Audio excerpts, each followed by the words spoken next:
VI. Lorick Cosquer en était là de son récit quand, du coin de l'âtre, où elle semblait uniquement attentive au chant de l'eau dans la bouilloire, sa femme annonça que le marc était passé. Le café de 4 heures est un rite essentiel de la vie bretonne, et il n'est pas de chaumière si misérable où il ne soit pratiqué journellement. J'aurais commis la plus grave injure envers mes hôtes en refusant de communier avec eux dans cette tradition en quelque sorte nationale. Et d'ailleurs, le début de leur humble aventure d'amour ne me rendait que plus avide d'en connaître la fin. Une fois qu'il eut devant lui sa tasse fumante, et après l'avoir poivrée d'un soupçon d'eau-de-vie à 40 sous le litre, encore un reliquat de la noce, Lorick reprit. « Voilà, monsieur, comment j'épousai la mère, à seule fin de plaire à Néa Garandel. » Oh, ce ne fut pas sans lutte.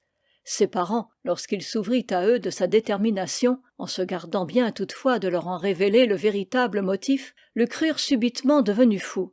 Que diable, ce n'est pas tombé sur toi comme un coup de vent, cette frénésie de la mère. Il affirmait très calme, si fait, chez la plupart des garçons de mon âge, il paraît que c'est ainsi que ça vient. Et il citait des exemples, nommait celui-ci, celui-là, tel autre, tous des jeunes gens du canton. Oui, lui objectait-on, des sans-métiers, des propres à rien. Mais toi, un chasseur de taupes, et qui a le don comme pas un. Sa mère alla secrètement commander au curé de Tréguier une messe avec cierge, à l'autel de Saint-Yves, pour obtenir, par l'intercession du grand avocat des humbles, qu'il ne persistât point dans sa funeste résolution. Son père, en désespoir de cause, le menaça de le renier. « C'est bien, dit Lorick, si vous ne donnez votre consentement à mon départ, vous le donnerez donc à ma mort. » Ce n'était point là un vain propos. Les vieux le sentirent et cédèrent. Moins de 3 semaines plus tard, Lorick était inscrit, immatriculé, embarqué. Son premier voyage dura 52 mois. C'était le temps des frégates à voile. Il parcourut des mers immenses, traversa des atmosphères embrasées, frôla de mystérieux fantômes de glace. Devant lui se déroulèrent les spectacles d'une création inconnue qui ne semblait pas sortie des mains du même Dieu que celui des Bretons. Et cela ne l'intéressa point. Une seule chose hantait sa pensée, occupait les yeux de son âme, et c'était l'image de Néa. Sous les ciels de feu comme sous les ciels de ténèbres, à l'équateur comme au Cap Horn, elle obstruait pour lui l'horizon. Pas une fois il n'accepta de descendre à terre aux escales, ni n'éprouva la curiosité de vérifier par lui-même les merveilles que lui contaient les camarades sur leurs nocturnes équipées dans les villes de plaisir.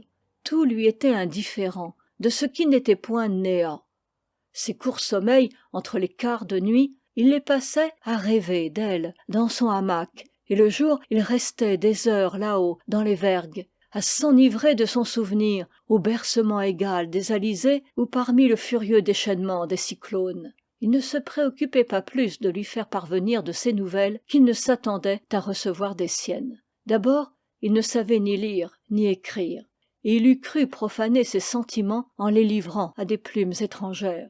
Puis, la mode des lettres était encore une rareté chez les marins de cette époque. On ne communiquait guère avec le pays que par l'intermédiaire des collègues qui y allaient ou qui en revenaient, et c'était là une occasion qui ne se présentait pas souvent. Plût à Dieu que Lorick Cosquer ne l'eût jamais rencontré, mais une fatalité l'a mis sur sa route. Il y avait près de 3 ans qu'il bourlinguait au tonnerre de Brest, sur la frégate l'Intrépide, quand, un jour, dans les mers du Sud, on fut accosté par le croiseur Neptune, qui, sa période terminée, rentrait en France. Pendant une couple d'heures, on fraternisa d'un bord à l'autre, selon l'usage. Or, quelle ne fut pas la joie de Lorick de retrouver, parmi les matelots du Neptune, un des hommes précisément sur l'exemple desquels il s'était appuyé pour justifier à son père la soudaine éclosion de sa vocation maritime. Il se nommait Constant Tréglose. Dieu lui fasse paix. Et il était originaire de Buguélès, où ses parents tenaient un débit. Plus âgé que Lorick de 4 ou 5 ans, il comptait déjà plusieurs campagnes, et s'en allait en congé définitif. Un fier luron, ma foi, large d'épaules, franc d'allure, à qui la navigation avait singulièrement profité. L'entrevue fut naturellement des plus cordiales, mais sans grandes manifestations extérieures, à la bretonne. « Qu'est-ce qu'il faudra dire chez toi, cadet ?» demanda Tréglose quand la minute de la séparation fut arrivée. « Tu diras bien le bonjour au vieux, que je n'ai pas de regrets à ce que j'ai fait, que la santé va bien, et que je souhaite qu'il en soit de même pour eux. Entendu ça, et tu n'as personne d'autre à bonjourer? Loric eut sur le bout de la langue le nom de Néa, mais ce fut pour le ravaler aussi vite. Toujours cette sacrée honte, qu'est-ce que vous voulez? Et, après une longue hésitation, comme s'il eût dû chercher au fond de sa mémoire, il répondit simplement: les Garandel de Canlès ont été bons pour moi. Je serais content que tu t'informes où ils demeurent et que tu leur portes mes amitiés. Ah, si du moins il n'avait rien dit, mais qui peut prévoir? Passons, n'est-ce pas? Le moment vint où ceux de l'Intrépide revirent à leur tour la terre de France. Un 22 mai, sur les 5 heures du soir, Loric Cosquer quittait à Morlaix la diligence de Brest à Saint-Brieuc et s'acheminait à pied vers le plateau trégorrois. Il avait en poche son diplôme de gabier, un congé de 6 mois, et, noué dans son mouchoir, 720 écus d'économie, presque une richesse, qu'il allait pouvoir déposer avec son cœur entre les mains de Néa. Cette pensée lui donnait des ailes. Les 15 lieues qu'il avait à franchir semblaient fuir sous ses pas. Il avait le meilleur des bâtons de route, l'espoir. Joignez que la nuit était merveilleusement belle, l'ombre transparente et tiède, l'air embaumé d'une odeur d'herbe déjà mûre pour la fenaison. Les arbres, les ajoncs des talus bruissaient à peine. Une brume argentée flottait comme la respiration des champs endormis. Aux approches de Canlès, Loric eut l'âme inondée d'une telle allégresse qu'il se mit à entonner une chanson de bord apprise sur le gaillard d'arrière de l'Intrépide et qu'on eût dite composer à son sujet. Pour l'amour d'une blonde, je me suis engagé, marin sur l'eau profonde, jour et nuit en danger. J'ai fait le tour du monde, me voilà en congé. Vais savoir chez ma blonde si son cœur a changé. Je lui dirai, ma blonde, si ton cœur a changé, vais me périr dans l'onde, quoique sachant nager. Il en était à ce couplet quand tout à coup, sur ses talons, quelqu'un s'exclama: damné sois-je, que le cœur de ta douce ait changé ou non, ta voix à toi, du moins, Loric Cosquer, est restée facile à reconnaître. C'était un homme de Trévoux-Tréguignec, un tailleur d'habits qui avait souvent travaillé dans les mêmes maisons que Loric. Il était nu-pieds, ayant ôté ses souliers pour marcher plus vite, et c'est pourquoi Loric ne l'avait pas entendu venir. Les uns chantent, les autres pleurent, reprit-il. Ainsi, moi, je vais annoncer au fils de Carambesque que son père a été trouvé noyé dans l'étang du Bois-Rioux. La joie de Loric fut empoisonnée. Ouïr parler de mort en rentrant au pays n'est pas un bon présage. Heureusement qu'on arrivait au carrefour des Trois-Croix où s'amorce le chemin du Pont-Neuf. Loric s'empressa de larguer le tailleur sans même lui toucher la main et s'engagea au pas de course dans la descente. Un bouquet d'arbres, des meules de paille, le dos arrondi d'un toit de chaume émergèrent comme une île de brouillard blanchâtre de la vallée. C'était là. Il pouvait être 2 heures du matin. Les gens, les bêtes, tout reposait, mais les choses avaient leur vieil aspect familier. Il n'était pas jusqu'au tombereau qui n'érigea comme d'habitude ses brancards vides, à la place accoutumée au milieu de la cour. Le marin dut s'y adosser tellement ses jambes flageolaient sous lui, non de fatigue, mais d'émotion. Par les petites vitres des lucarnes pleines de noir, il sentait l'âme de la maison qui le regardait. Qu'y avait-il dans ce regard? Promesse ou menace? Pour la première fois, un doute poignant lui pénétra dans l'esprit, comme une lame. Il eut peine à réprimer un cri.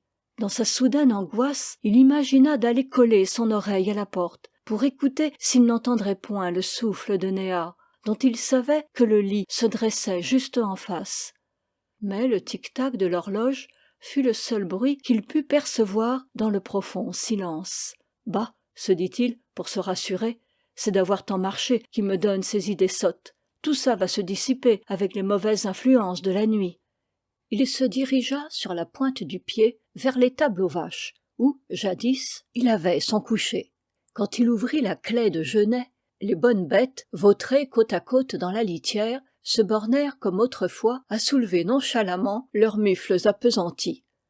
Comme autrefois, il les caressa d'une tape au passage et, côtoyant le mur, gagna l'angle de droite. Elle était là, comme par le passé. Elle était là, entre ses 4 piquets, la couette de paille qui lui avait si souvent inspiré de si beaux rêves. Il s'y allongea tout rasséréné et sur ses paupières le sommeil s'abattit comme un coup de poing. 7. Jésus m'a doué, Lorique le taupier qui est ici dans la crèche? C'était la voix grasseyante de Fanta. En voilà une surprise, ne cessait-elle de répéter. En voilà une surprise. D'un bond, Lorique avait sauté à bas de sa couchette. Il frottait machinalement ses yeux gonflés et tentait de balbutier de vagues paroles. La vieille l'entraîna. « Viens, on causera en déjeunant. » Il la suivit vers la ferme, toute blonde sous le premier soleil. Il ne savait s'il marchait à la mort ou à la vie. « Devine qui j'ai trouvé en allant soigner les vaches !» cria Fanta dès le seuil. Le vieux Garandel, qui avait le nez dans sa soupe, se leva du banc où il était assis dans l'encoignure de la fenêtre. « Ah ah !» fit-il gaiement. « Je vais donc pouvoir te régler ma dette. Oui, les 15 taupes qui ne t'ont pas été payées. Mais d'abord, matelot, que je te donne l'accolade. Nous avons eu de tes nouvelles. Tu fais ton chemin, à ce qu'il paraît. Tu vas nous conter ça. » Fanta, près du foyer, trempait une autre écuellée. « Commence par te loger ceci quelque part, mon bonhomme, » dit-elle. « Tu dois avoir un rude creux dans l'estomac. » Lui, cependant, furetait des yeux autour de la pièce. « Je vois ce que c'est, » reprit Fanta. « Tu trouves drôle qu'il n'y ait que nous dans la maison, n'est-ce pas? Lasse, qu'est-ce que tu veux? C'est ainsi. Nous sommes seuls dorénavant, seuls comme des pauvres vieux. Jusqu'à ce que le fils aîné rentre du service, s'il rentre, » opina l'ancien grognard. Le marin sentit son cœur s'arrêter. Alors, Néa, commença-t-il, les lèvres blanches. Néa, s'écria la ménagère, dont le visage se rida de plaisir. Néa, c'est vrai, tu ne sais pas. Elle est maintenant dans tes parages, du côté de la mer, là-bas, à Buguélès. Et elle sera bien contente de te voir, pour sûr, car, si elle est heureuse comme elle est, c'est en grande partie à toi qu'elle doit son bonheur. — À moi? Bégaya Lorique, la tête chavirée. — Dame, oui, à toi, intervint le vieux. Si tu n'avais pas envoyé Constant Tréglose nous porter tes amitiés, notre fille, tu penses bien, ne l'eût jamais connue. Et du moment qu'elle ne l'aurait pas connue, comment diable se seraient-ils accordés? C'est clair, approuva la vieille. Et sans se douter que chacune de ces phrases poignardait le cœur de Lorique, elle se mit à donner des détails. Moi, je la trouvais un peu bien jeunette pour entrer en ménage. Et Garandel, lui, tant que d'avoir un gendre, aurait mieux aimé un cultivateur.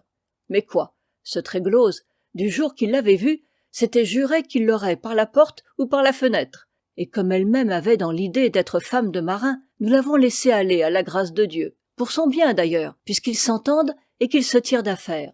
Ne manque pas de passer leur dire un bonjour, tu verras que c'est très gentil chez eux. Ah si, elle est mariée, articula Lorique avec lenteur, mais d'un son de voix si étrange qu'il se demanda lui-même si ce n'était pas un autre qui avait parlé. Les vieux reculèrent d'épouvante en s'apercevant qu'il était aussi livide qu'un cadavre au linceul. Il leur fit de la main un geste d'adieu et s'appuya pour sortir à la cloison de bois qui, dans les fermes bretonnes, protège la table contre l'air de la porte. Comme il descendait la dernière marche du seuil, il entendit la femme qui disait à son mari « M'est avis que nous devrions réciter un De Profundis pour l'âme de Lorique Cosquer. Sûrement qu'il est mort au loin. Ce que nous avons vu, ce n'est pas lui, c'est son intersigne. » Longtemps, ils restèrent persuadés qu'ils avaient reçu la visite non d'un vivant, mais d'un fantôme. Et ce qui les confirma encore dans leurs sentiments, ce fut quand ils apprirent, à quelques jours de là, que les parents de Lorique n'avaient pas eu vent de leur fils. Dans la débâcle de tout son être, il ne s'était plus souvenu, en effet, qu'il avait un père et une mère. Néa Garandel, en s'en allant avec un autre, avait comme dévasté sa vie. Il était plus seul et plus perdu que le plus abandonné des orphelins. 2 jours et 2 nuits, il erra le long de la rivière, aux alentours du pré des Garandel, absent du monde et de lui-même. Il n'avait de volonté à rien, pas même à se périr. Pas de colère non plus contre personne, une grande tristesse seulement, et une grande pitié. S'étant assoupi vers l'aube du 3e jour, il fut tout effaré au réveil de trouver une douceur à sa souffrance. Sa jeunesse avait travaillé en lui, à son insu, sournoisement, comme fait la taupe sous terre. Il gagna la grand'route de Lannion, mangea dans une auberge, rentra parmi les hommes. Le lendemain, il était de retour à Brest, et, le surlendemain, il était rembarqué. 8. Ce que je devins après ça, monsieur, eh bien, je battis la mer comme auparavant, allant où l'on me commandait d'aller, faisant campagne ici, là, en Afrique, en Crimée, en Chine, un peu partout. Et je continuais d'aimer Néa Garandel. De renoncer à son rêve d'amour, malgré le démenti que lui avaient infligé les événements, cela n'était pas dans ses moyens. Il s'entêtait au contraire, avec la chimérique obstination de sa race, dans une fidélité d'autant plus farouche qu'elle avait été plus cruellement déçue. Le vieil optimisme celtique, hérité de ses ancêtres, lui interdisait de désespérer. La même voix, indomptable, qui assurait au peuple de la Cambrie qu'Arthur n'était pas mort, au vieux Garandel, que le vaisseau blanc de son empereur croisait toujours en vue des côtes de France, lui certifiait à lui que, tôt ou tard, il aurait son heure, que son attente ne serait pas indéfiniment trompée. Qu'attendait-il donc? Il n'eût su le dire au juste. La volonté de Dieu, l'inconnu. 10 ans, 20 ans s'écoulèrent, pendant lesquels il ne fit que de courtes apparitions au pays. Il s'informait de Néa auprès de la mère Cosquer, qui avait chaque semaine l'occasion de la rencontrer le dimanche à la messe, puisqu'elles habitaient dorénavant la même paroisse. Mais il ne parlait jamais d'elle qu'à mots couverts. « Et dans le ménage des Tréglose ?» demandait-il. La vieille Cosquer répondait « Ils vont tous bien ». Elle ajoutait quantité de choses les concernant, une naissance d'enfant, le baptême d'une barque, le trépassement du vieux Garandel, mais il n'y prêtait aucune attention. « Vous leur ferez mes compliments, » disait-il. Et il repartait, courait, à de nouveaux hasards, confiant malgré tout qu'un jour viendrait où, sans offenser la religion ni personne, il pourrait confesser à Néa ce qu'il avait souffert pour l'amour d'elle.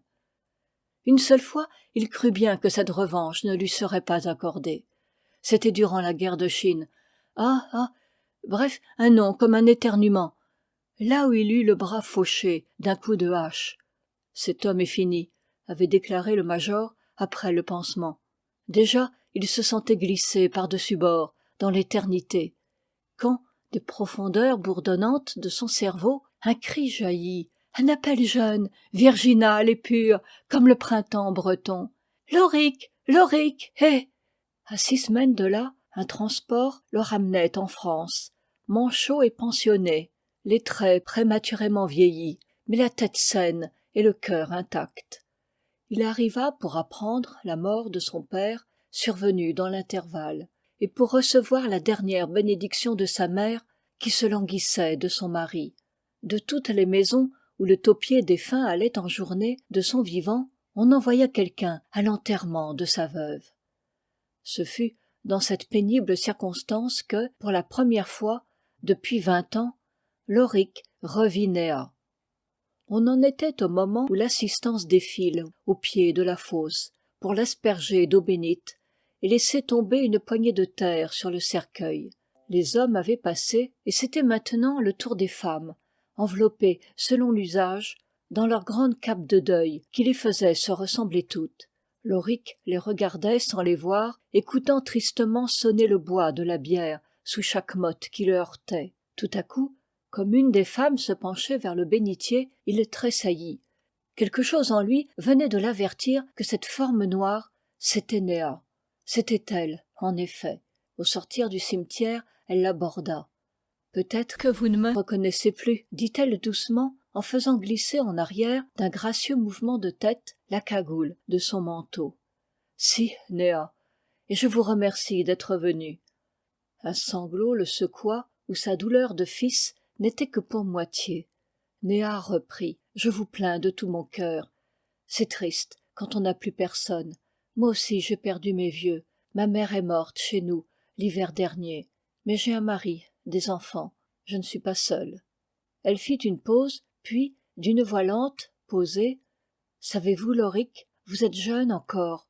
À votre place, moi, je me marierais. » Si dur que fut le choc, il le reçut, sans broncher. « Vous rappelez-vous, Néa, qu'il y a 20 ans vous m'avez dit, à votre place, moi, je serais marin. » Ça ne m'a pas précisément réussi, prononça-t-il avec un pâle sourire, tandis que du geste, il montrait son épaule mutilée. « Je ne l'ai pas oublié, » dit-elle, « et vous m'en voulez sans doute de cela, Loric Cosquer. Moi, vous en vouloir? Oh non, ni de cela, ni d'autre chose, Néa Garandel. Toute la violence de son amour s'était comme projetée hors de lui dans cette « Oh non !» Il s'en faisait déjà reproche. Mais Néa repartit avec tranquillité en fixant sur lui ses beaux yeux clairs, dont l'âge n'avait point altéré l'éclat. « Eh bien, alors, pour me prouver que c'est vrai, descendez nous voir, Loric, un jour que vous aurez moins de chagrin. Nous parlons souvent de vous avec Tréglose, et ça lui fera beaucoup, beaucoup de plaisir, si vous venez. Pensez donc, depuis le temps. » Il répliqua très vite. « Certainement, comptez sur moi, Néa. Un jour, oui, plus tard, vous me verrez arriver, je vous promets. » Là-dessus, elle était allée dans sa route, lui dans la sienne. Ceci se passait il y a 40 ans, monsieur. Au commencement du mois dernier, avec la permission de Dieu, j'ai tenu parole. Il huma le fond de sa tasse et poursuivit. C'était le lendemain de la messe anniversaire célébrée à la mémoire de Constant Tréglose. Je mis mes hardes propres et m'en fus, au tomber du soir, jusqu'à Buguélez. Néa filait sur le pas de sa porte. Je la bonjourai et lui dis « L'âme de Constant Tréglose est dans son repos. Vos enfants sont mariés. Vous voilà seule et sans personne. Néa, comme j'étais le jour de l'enterrement de ma mère, et comme je suis restée depuis. Je vous promis ce jour-là que vous me verriez arriver. Je suis venue. » Elle répondit « Je savais que vous viendriez, Loric, et je sais aussi ce que vous venez chercher. Je l'ai attendu assez longtemps, Néa, pour que vous ne me revoyiez point avec un refus. » Elle dénoua le ruban qui attachait le manche de la quenouille à son corsage et me tendit la quenouille en disant « Emportez-la, Loric, avec la laine qui est dessus. Je la filerai dans votre maison. Voilà, monsieur, comment furent nos fiançailles, n'est-ce pas, Néa ?» « C'est la vérité, » fit la petite vieille, à croppe-ton sur la pierre de l'âtre où elle était retournée s'asseoir, le café servi. « La noce, reprit Loric, vous l'avez vue de vos yeux, et, si vous aviez écouté ma prière, vous auriez eu le droit de dire « j'en étais », comme font les conteurs à la fin de leurs histoires. Il ajouta, d'un ton pénétré, « Vous savez à présent la mienne, monsieur, et que c'est l'histoire d'un homme heureux. » Une lumière nageait dans ses prunelles d'un bleu profond, une lumière mélancolique et douce, comme celle qui se mourait au dehors, sous les premières cendres du crépuscule. J'avais pris congé de Néa Garandel et j'allais quitter Loric Cosquer au bas de l'escalier de granit taillé dans la chaussée de l'étang, quand des vols de corneilles passèrent au-dessus de nos têtes, gagnant les bois. « À propos, » dit le vieillard, « vous savez le hibou que j'appelais mon cousin et sur lequel les autres me taquinaient sans cesse. »« Ah oui, Loric, eh bien !» Figurez-vous, le soir où Néa vint ici comme ma femme, il n'était plus là, et depuis nous ne l'avons pas revu.